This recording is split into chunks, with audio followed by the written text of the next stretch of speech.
مسلمان میں ابن بطوطہ لکھتے ہیں کہ یہاں دریا کنارے ایک وقت ایسا بھی آیا کہ ہندو متاثر ہوئے تو کچھ مسلمان بھی متاثر ہو گئے. کہنے لگے دریا کے کنارے سال کی جو آخری تاریخ ہوتی ہے نا، آخری تاریخ سمجھ لیں 29 ذی الحج، سال کے آخر پہ نا شیطان آتا ہے، ایک بت خانہ ہے اس میں شیطان آتا ہے اور شیطان آ کے اس بت خانے پہ قبضہ کرتا ہے. تو اگر وہاں ایک کنواری لڑکی نہ بٹھائی جائے تو وہ سارے ملک پہ قبضہ کر لے گا اور سب کو مار ڈالے گا. لہذا ایک لڑکی کی بلی چڑھائی جائے گی، اس کو بٹھایا جائے گا بت خانے میں رات کو. کنواری لڑکی ساری رات وہاں بیٹھے گی، صبح جب لینے جاتے تو لڑکی مری ہوتی. شیطان آیا ہے تو اس کو یہ دینی ہے تو تب اس نے جان چھوڑ. یہ رسم تھی. میں اکثر کہتا ہوں ہمارے تو جو دروازے پہ بھیک لینے آتا ہے وہ بھی قسمت کا حال بتاتا ہے. جس کی اپنی قسمت خراب ہے کہ مانگتا پھر اپنی قسمت کا یہ حال ہے کہ در در کا بھکاری ہے، قسمت کی حال بتاتا ہے. اور کئی دفعہ سونا بھی ڈبل کر دیتے ہیں. وہ پتہ تب چلتا ہے جب سنگل بھی غائب ہو جاتا ہے. خدا کا خوف کرے، یہ قسمت کا حال بتائے گا جو روٹیاں مانگتا ہے.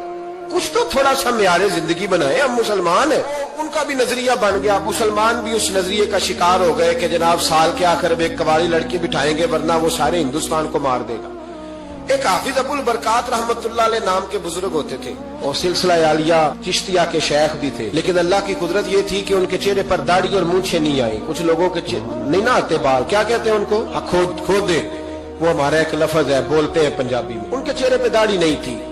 وہ بھی کبھی کبھی اس رستے گزرا کرتے تھے تو قریب ہی ایک بوڑھی اماں کا مکان تھا. تو اماں بڑی مہمان نواز تھی. اس نے دروازے پہ، اگر بیوہ عورت تھی ایک کی اس کی بیٹی تھی، دروازے پر اس نے مہمان خانہ بنایا ہوا تھا. آنے جانے والے کو کھانا کھلاتی، چائے پہ شوق تھا اس کا.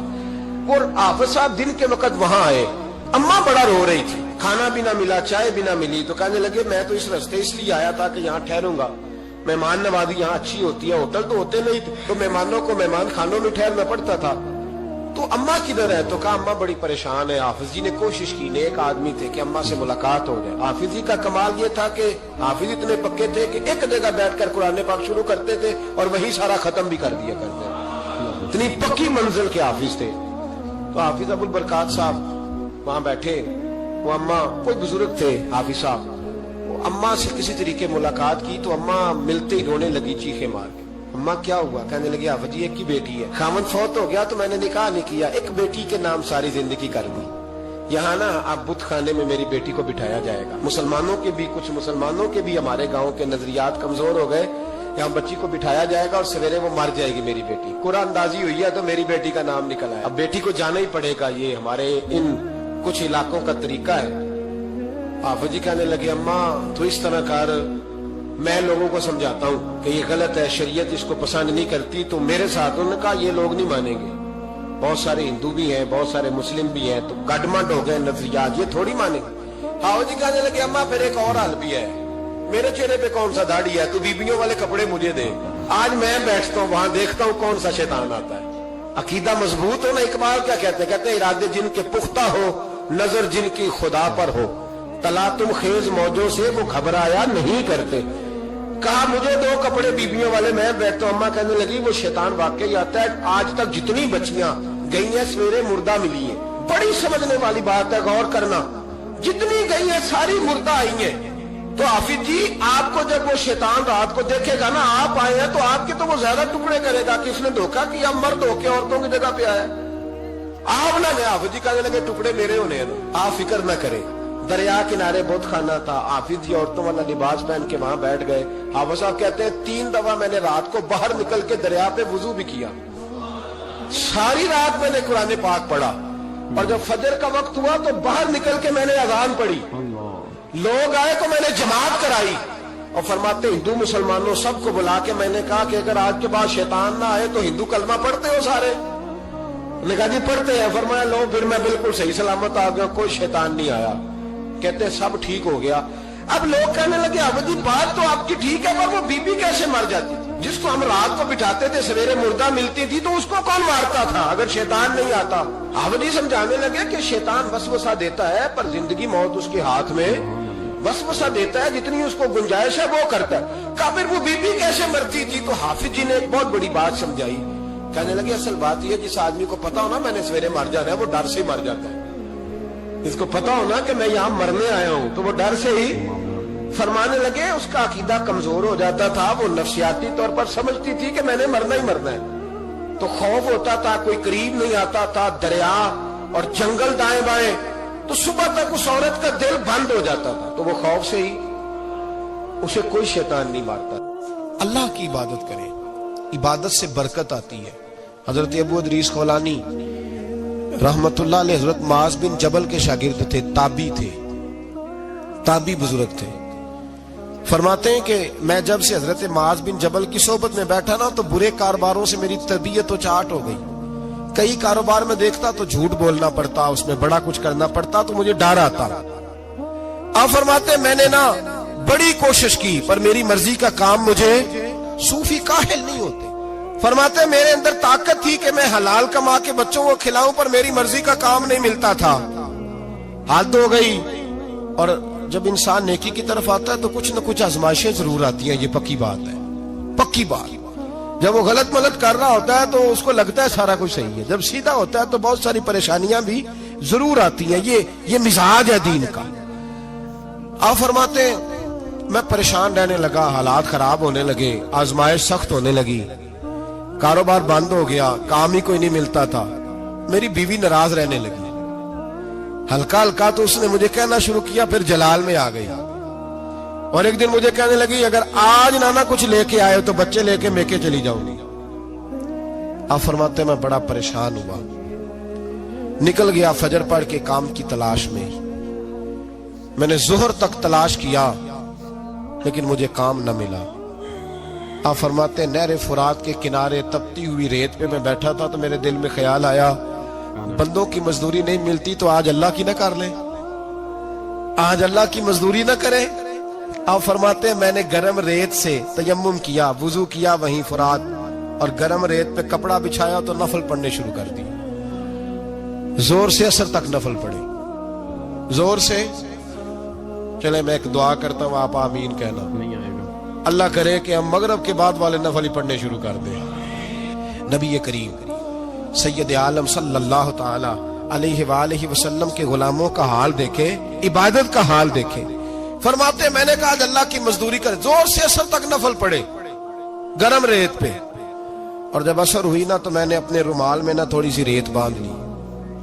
گھر کی دیواریں چھوٹی چھوٹی تھی. میں نے کہا بیوی نے دیکھا نا خالی ہاتھ آیا ہے تو اندر سے شور کرے گی, ہم سائے بھی سنیں گے, تو چلو جب دیکھے گی نا رومال میں کچھ ہے حوصلہ کرے گی, جب اندر جاؤں گا تو سمجھا لوں گا. آپ مسکرا رہے ہیں نا ہلکا ہلکا, اس کا مطلب ہے ان باتوں میں کافی صداقت ہے. پرانے بزرگ کر گئے تو اس کا مطلب یہ ہے کہ ان میں بہرحال کافی حد تک صداقت ہے. یہ شور ہوتے رہتے.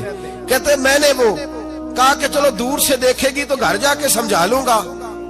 آپ فرماتے پہلے میری بیوی دروازے پہ بیٹھی رہتی تھی, بچے بیٹھے رہتے تھے, منتظر ہوتے تھے کہ کچھ لے کے آئے, گھر میں فاقہ ہوتا. آج میں گیا تو شور ہی کوئی نہیں, کوئی شے نظر نہ آئی. وہ ریت سے بھرا ہوا میرا پلو میں نے دروازے کے ساتھ رکھا, اندر چلا گیا. بیوی کو آواز دی کہاں ہو, کہنے لگی منہ ہاتھ دھو لو, میں روٹی لے کے آئی. ہاتھ دھو گئی, روٹی کدھر سے آئی؟ اس گھر میں تو فاقے تھے, کھانا کدھر سے آیا؟ کہتے روٹی لائی, سلاد بھی لائی, دودھ بھی لائی, اس زمانے میں جو نعمتیں تھی پھل بھی لائی, سارا آ گیا. میں نے گھور کے دیکھا, میں نے کہا کدھر سے آیا یہ سارا کچھ, کہاں ہے بچے؟ کہنے لگی روٹی کھا کے باہر نکل گئے. میرے دل میں خیال آیا میری بیوی کا کردار تو چاند سے زیادہ اجلا ہے, تو یہ سارا کچھ کیسے آیا؟ میں نے کہا یہ کہاں سے آیا سارا کچھ؟ تو کہتی ہے میری طرف دیکھ کے کہنے لگی پتہ نہیں آج کس کریم کی مزدوری کرنے چلے گئے تھے, پتہ نہیں کس کریم کی مزدوری پہ چلے گئے تھے. زور ہوئی ہے تو اس نے اناج کی بوریاں بھیجی ہیں, چاول بھیجے ہیں, پھل بھیجے ہیں, اتنا کچھ بھیجا ہے کہ میرے گھر میں رکھنے کو جگہ ہی کوئی نہیں. یہ کہتے کہتے اٹھی اور کہنے لگی پہلے ہی بڑا آیا تھا, اب اور کیا لائے ہو؟ آپ فرماتے میں سکتے میں تھا, اس نے جا کے میرا رومال جو کھولا, میں ریت لایا تھا, رب کریم نے ہیرے بنا دیے, وہ ہیرے بن گئے. آپ فرماتے کہنے لگی کس کریم کی مزدوری پہ گئے تھے؟ فرماتے میں اٹھا اور کچی زمین پہ سر سجدے میں رکھا. میں نے کہا مالک میں ساری زندگی دنیا راضی کرتا رہا, لوگوں کے دروازوں پہ کھڑا رہا, تعلقات بنا کر تھوڑی سی روزی کے لیے جدوجہد کرتا رہا, دھتکارا گیا, ستایا گیا.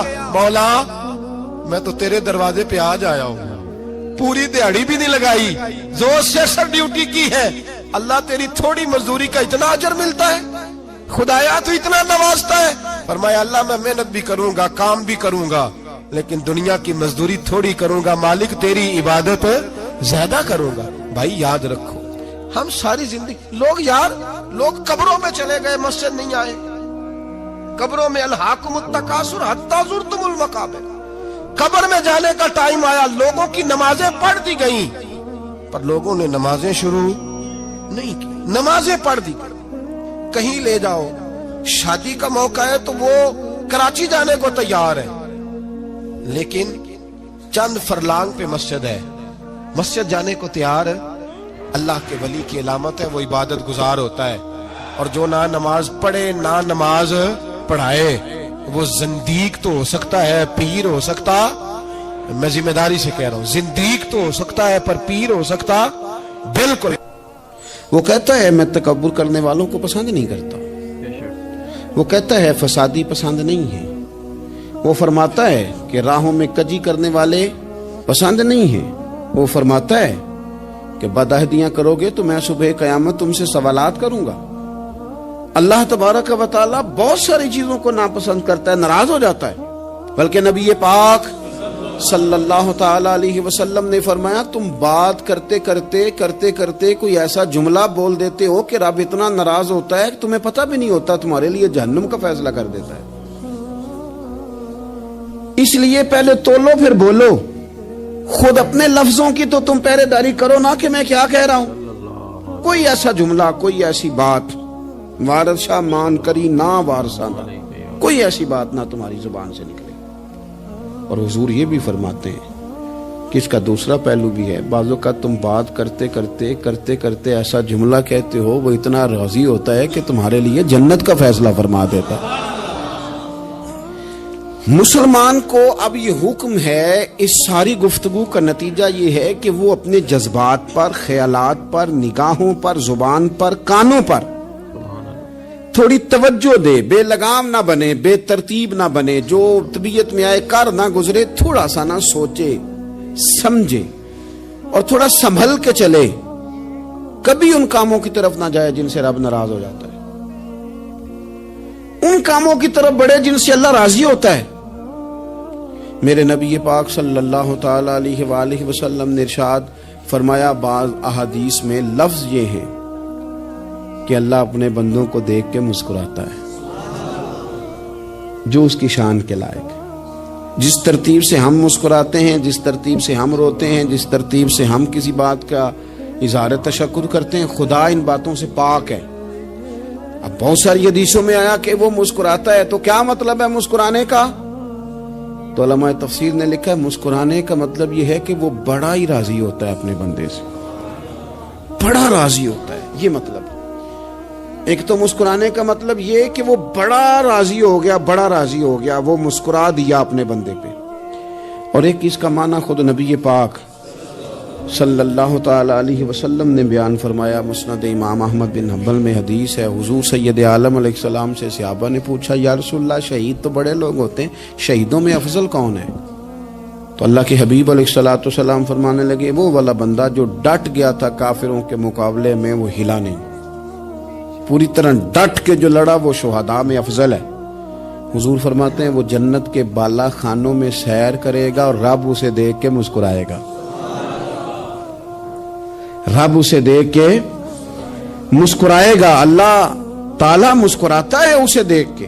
اور اگلے جملے میں حضور نے وضاحت کر دی, فرمایا جب رب دنیا میں کسی پر مسکراتا ہے نا تو اس کا معنی یہ ہے کہ قیامت میں پھر اللہ اسے حساب کوئی نہیں لے گا.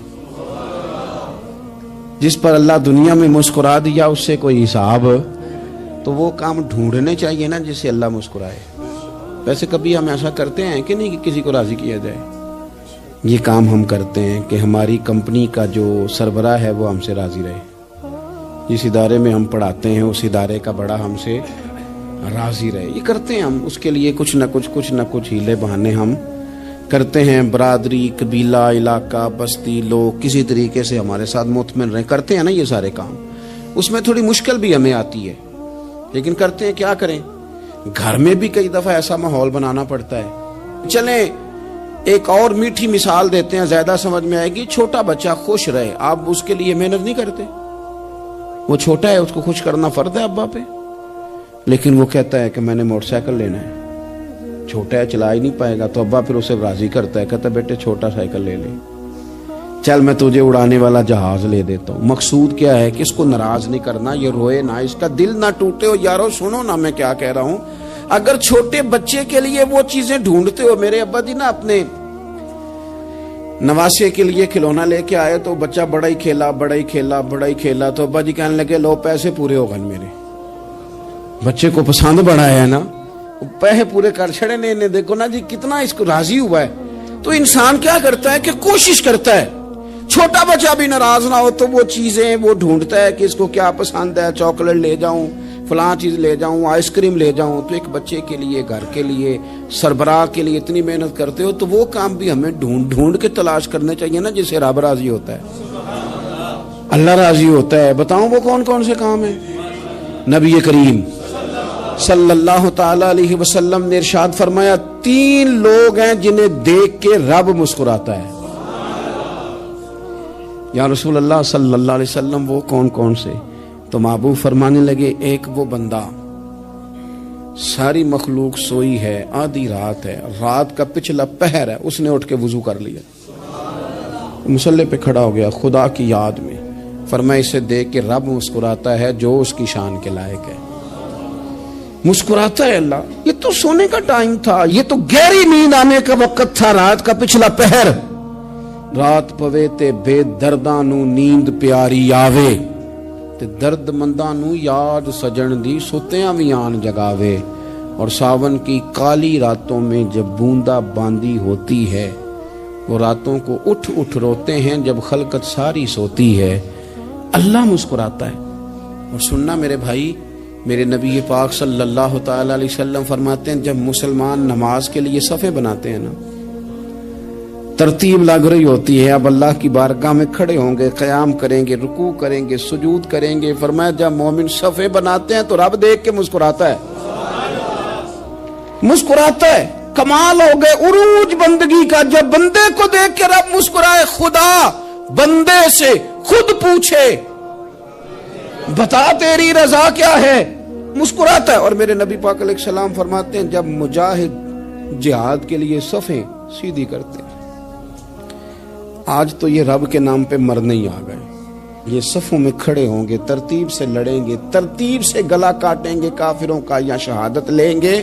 فرمایا جب جہاد کے لوگ صفیں بناتے ہیں تو رب انہیں دیکھ کے مسکراتا ہے.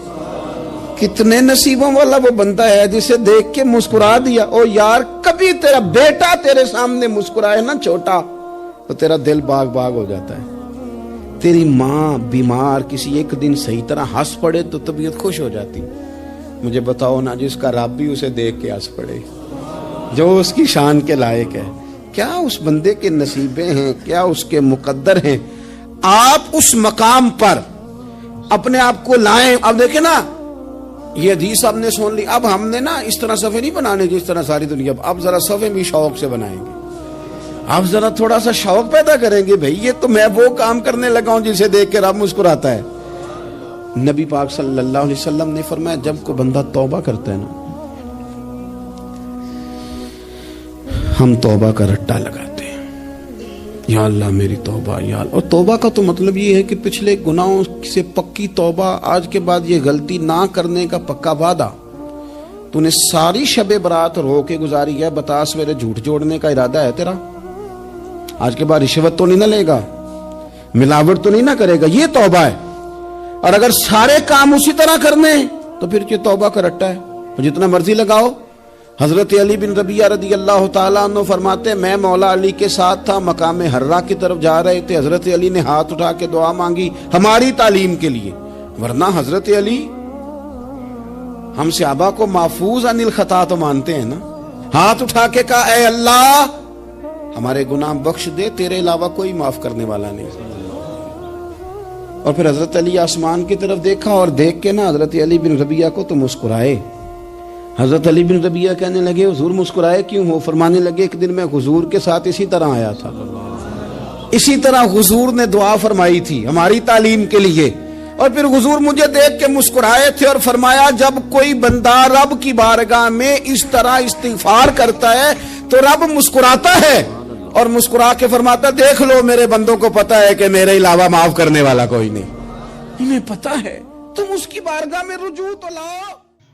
خدا کا ذکر کرے ذکر مصطفیٰ نہ کرے، ہمارے منہ میں ہو ایسی زباں خدا نہ کرے، مدینہ جا کے پھر نہ نکلنا شہر سے باہر، خدا نہ ہاستا یہ زندگی وفا نہ کرے، اسیر جن کو بنا کر رکھے مدینے میں، تمام عمر رہائی کی وہ دعا نہ کرے، شعور نعت بھی ہو اور زبان بھی ہو ادیب، وہ آدمی ہی نہیں جو ان کا حق ادا نہ کرے، خدا کا ذکر کرے ذکر مصطفیٰ نہ کرے۔